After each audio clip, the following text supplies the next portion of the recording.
भाजपने सर्व मुंबईतल्या जागा ढापायला हाती घेतलेल्या आहेत. आपण पाहिलं असेल 16 एकर असतील किंवा आमचं फुटबॉलचं टर्फ असेल किंवा कुठे कुठे अजून काय काय प्रभादेवीमध्ये देखील मध्यंतरीच्या काळात आम्ही पाहिलं असेल महेश सावंतजी असतील निशिजी असतील या दोघांनी तिथे लढा दिला. अनेक मोकळी मैदानं आता बिल्डरांच्या कशात घालायची कॉन्ट्रॅक्टरांच्या कशात घालायची हा डाव जो बीजेपीने साधलेला आहे त्याला आम्ही हाणून पाडणार म्हणजे पाडणारच. मोठं आंदोलन कितीही मोठं असलं तरी ते आम्ही करू. मोकळ्या जागेचा लढा हा फार मोठा आहे. हा महापालिकेच्या पेक्षा जास्ती मोठा मोकळ्या जागेचा विषय आहे कारण काही म्हाडा येतं काही एमएमआरडीचे प्लॉट्स आहेत आणि आपण पाहिलं असेल मुख्यमंत्र्यांवर हा लढा सुरू आहे कारण मुख्यमंत्री स्वतः आपल्या मित्रांना किंवा भाजपच्या आमदारांना 16 एकर जागा मुंबईतल्या मोकळ्या जागेच्या जवळपास फुकटात देत आहेत.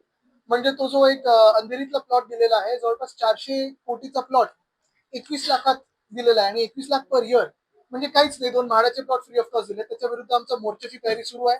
मुंबईत अनेक लोक जे राजकारणाच्या पलीकडे असतात ते देखील या मोर्चात येणार आहेत आणि लवकरच ही तारीख आम्ही जाहीर करू. दुसरं म्हणजे जो आमचा नेव्ही डिसूचा फुटबॉल प्लॉट आहे तो फुटबॉल टर्फ आहे तिथे देखील आज कोर्टातून एक चांगली ऑर्डर मिळाली आणि कोर्टाने सांगितलेलं आहे की पुढचं हिअरिंग होईपर्यंत महापालिकेने काही ऍक्शन घेऊ नये.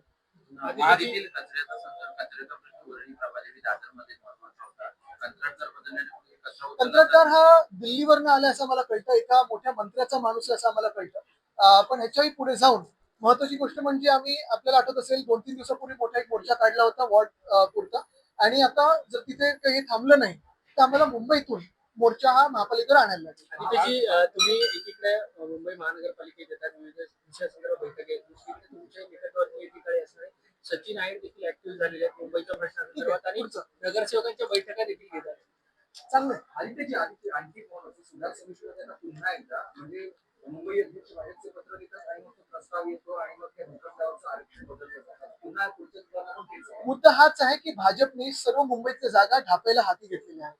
आपण पाहिलं असेल 16 एकर असतील किंवा आमचं फुटबॉलचं टर्फ असेल किंवा कुठे कुठे अजून काय काय प्रभादेवीमध्ये देखील मध्यंतरीच्या काळात आम्ही पाहिलं असेल महेश सावंतजी असतील निशिजी असतील या दोघांनी तिथे लढा दिला.